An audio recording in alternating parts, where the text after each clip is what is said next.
Hey guys, it's your girl Sue by Baby. Welcome back to my YouTube channel if you're a subscriber, and welcome to my YouTube channel if you are new to this space. In today's tutorial, we'll be illustrating how to draft and sew this basic simple A-line crow neck with a tightened waistline. So I went ahead to take my measurement, to rule out my measurement, my bust point, under bust point, waist measurement, and my hip length as well. So now I will just go down by 1 inch from my shoulder measurement, and as well go ahead to mark my neck circumference. That's not really needed, but I just needed that to take my shoulder slope measurement. So after doing that, I'll go ahead to take my bust span measurement, which is nipple to nipple. Mine is 4 inches, so I'll just go ahead to mark that. I won't really be needing it for the waist dart, but I'll be needing it for the side dart. So after doing that, I'll just go ahead to take my armhole measurement, and by doing that I'll divide my armhole length by 2, and on the middle point I'll go in by 1 inch, just like you see me do, go in by half an inch rather. So after doing that, I'll just connect my armhole like this. After connecting my armhole, I will go ahead to take my body measurement, my body circumference rather. So this is me marking my side dart, the side dart, and that will be 1 inch away from the actual bust point. And note that there are several ways to draft out a crow neck. There are so many ways to draft a crow neck. Just find the one that is very easy for you, or you can always come up with your own method. So this is my side dart. My side dart is different between my back half length and my front half length, which is 1.5. So at this point, I'll just go ahead to mark my hip circumference divided by 4, because I'm just drafting half of the pattern and I'll be cutting my fabric on fold. So I'll just go ahead to connect the waist to my hip circumference divided by 4, and that's just that. So after doing that, I'm just trying to show you how the side dart would be like. So now I will go ahead to open up where the slash method, that's where the crow side will be taken from. So I'll just go ahead to open it up a little, just like this. At that point, I'll go ahead to open it up, say something like that. But before we can open it totally, we would have to cut out the pattern, that is the total bodies. So at this point, I'll go ahead to add 1 inch to my body measurement, because I might be needing this pattern for any other fabric, like maybe a stretchy fabric or so. So I decided to add 1 inches allowance to all of my bodies and just cut this out. So I'll go ahead to cut it out now, and after cutting it out, I'll go ahead to open up my pattern on a fresh paper or a different separate paper. I'll just go ahead to trim out my shoulder slope like this, and that's all. And you can see it's already opening up. My pattern is already opening up. So at this point, I will just go ahead to close my side dart just like this. Just pinch it in the place where you had marked already, close it up, and use your tape to tape it down just like I did mine. So after doing that, I'll place my pattern, my spread or open pattern, on the fresh paper. So I took the measurements. At the lower part I took 2 inches, and the upper part I spread it by 6 inches. So I spread the lower part by 2 inches and the upper part by 6 inches. I wanted my crow to be very deep and like to be falling very much. I don't want it to be very high. That's why I opened it by 8. In total it's 8, but 2 below and 6 inches above. So I will just go ahead to connect it like this. Very sorry, my camera is not capturing the whole process, but you will see the outcome of everything. So after placing it like this, I went ahead to just tape it down. So from the neck side, just roll it like this, connect it, and just connect it to the bodies of the pattern like this. Just connect it like this and cut it out. Also cut out the armhole. You can go ahead to mark it out before cutting it out. So I went ahead to mark mine out, and this is what it looks like. This is the result. This is what the pattern looks like, and that's the fabric I'll be using. I'll be using an Adire silk for today's tutorial. So I went ahead to lay my fabric on the floor because the table is not very big enough for the total length of this. So I went ahead to place it on it like this. So I'll go ahead to place it on it like this, but before placing it, I will fold the upper side into two, just like you see me do now. Just like this, fold it so you will not need to attach like a bias, or you need extra fabric to turn the neck inside. But if you fold it, you already have your turning. So I'll just go ahead to place it and add another 1.5 inches. You can add 2 inches depending on the how free you want your dress to be. But because it's not a very fitted dress and it's not like a boo-boo dress, so I added 1.5 inch, and I'll be sewing on that 1.5 inch and leaving me with 1 inch allowance, which is the allowance I had added to the pattern paper.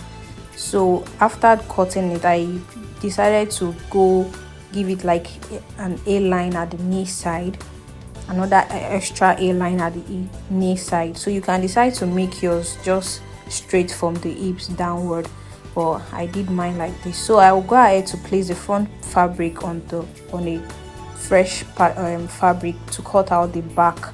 And like you see me do, I've already marked out with the places where I want to put my loop, and that was where I was notching initially.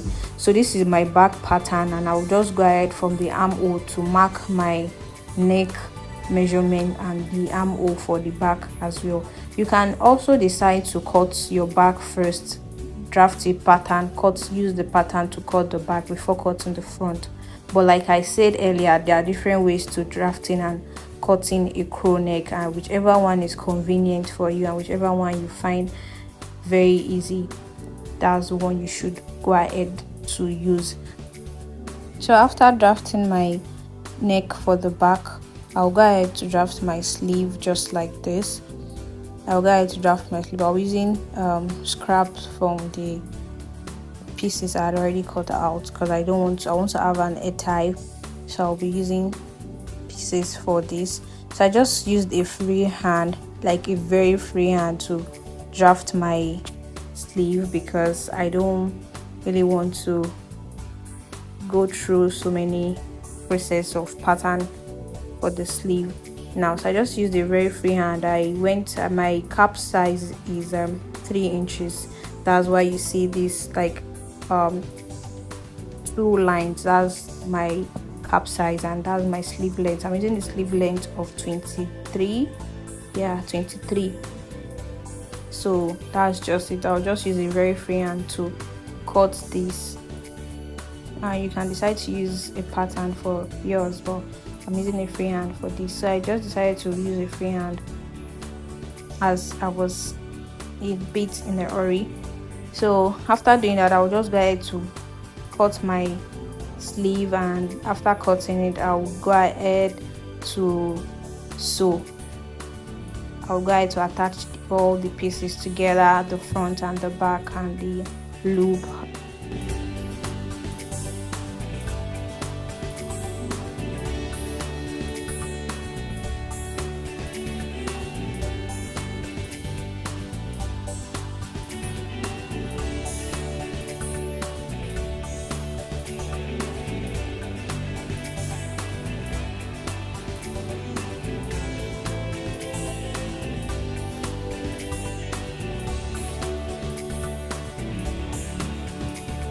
Also, you can use any fabric of your choice. You can use any fabric of your choice, but I would advise you use a very flowy fabric like silk, or not a fabric that stands or that is very strong in texture. Use a fabric that is very soft and that can fall, and that you'll be able to direct the flow of your cowl neck. So at this point I was just marking out the front and the back, because the silk is shining on both face of the fabric, so I needed to aesthetically to note the front and the back. So I'm done with my sleeve. Now I'll just go ahead to cut out the facing for the back and attach it. Just cut out the facing for the back and attach it. I've done that already, and now I will just be showing you how I sandwiched my front and the back because of the inbuilt facing for the front. So this is my sewn back. I've already sewn the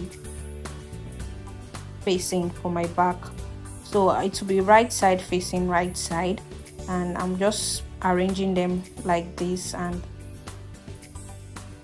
at this point I'll just go ahead to fold in the crow side, that's the facing for the front, and I'll just sandwich it like this. Just pick it up like this and arrange the tips together. Arrange both the front tip and the back tip together.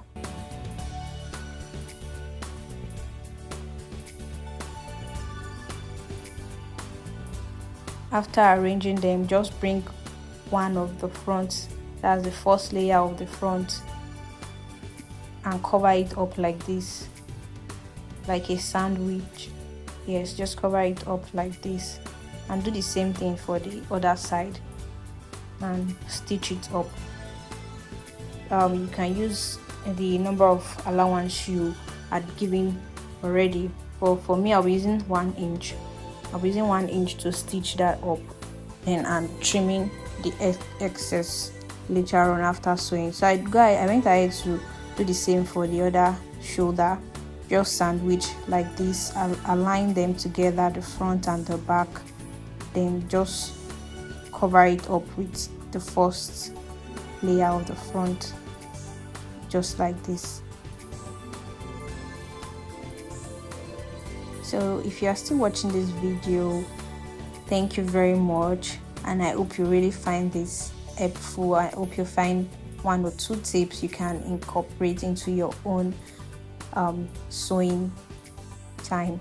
So if you like this video, if you find this video helpful, please give this video a thumbs up, like, share, and also comment. And if you've not subscribed, this is a good time to please subscribe and turn on your notification bell.